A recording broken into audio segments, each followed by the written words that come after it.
Do you use a limiter when mixing? Just a bit confused as I'm getting contradictory opinions. Yeah, I think that if you ask everybody any question in audio, you're gonna get contradictory opinions because I think it all depends, and there's also 100 different ways to do anything. Um, do I use a limiter when mixing? Sometimes, yeah. Uh, I think I think I would even give you a contradictory opinion on myself. It's because I don't think anyone always uses a limiter. Maybe they do.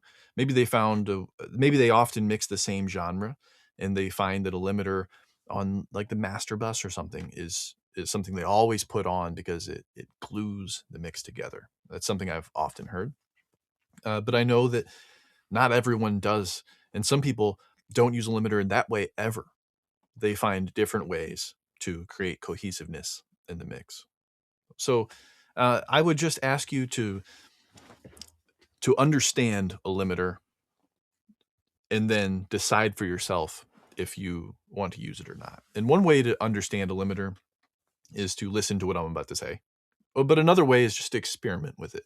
So if you're unsure whether you should use a limiter or not, uh, try using it and find out. I would hope that eventually, once you know what a limiter does, that you don't use it unless you have a reason to use it. So one thing that a limiter can do is it can control the dynamic range. That's the way that we usually think of compressors and limiters. There are different ways to use the word limiter now, but when I was learning, I learned the old school definition, which is that a limiter is a compressor with a ratio of 12 to 1 or greater. So it's just a really, really like a not sensitive. It's a really, I don't know, really strong or like a really high ratio compressor. Uh, when the threshold is passed, it's going to do a lot compared to something that's like 2 to 1. It's going to be 12 to 1. Okay. So it will control dynamic range. Now, depending on the attack and release, it will do that in different ways. But no matter what, it's going to control dynamic range, but it's also going to generate harmonic distortion. Because, like I mentioned earlier, anytime you use a compressor, a saturator, a limiter, anything like that, it's going to create a little bit of harmonic distortion because that's just what happens when you change the shape of a waveform. So I just want you to know that a limiter does more than one thing. It's not even just those two things. It's such a complicated device in comparison to something like EQ. EQ, you send a level in and you cut something, and then the output is what the input was minus that thing you cut. It's very, very straightforward. If you lower the input level of going into an EQ, that same effect happens on the output. It's a linear plugin or a linear effect. But a limiter is not.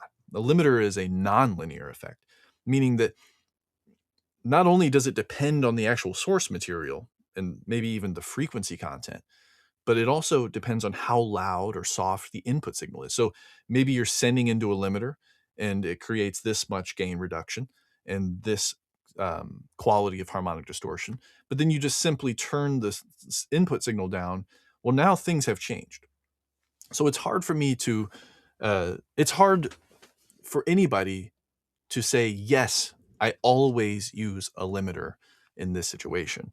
Um, yeah, that's what I'd recommend is just learn what a limiter is by experimenting and by remembering two things. Any compressor is going to not only shape the dynamics between what's loud and soft, but it's also going to create harmonic distortion. So it's at the same time an envelope shaper and a distortion box, because in fact, envelope shaping and distortion are kind of the same thing, just two different ways of thinking about it. So there's my answer. And my second answer for your question specifically would be like, don't be discouraged if someone tells you they don't use something because it exists for a reason. And there are 100,000, there are millions, billions of ways to do anything in audio. So you can even get the same outcome in two completely different ways.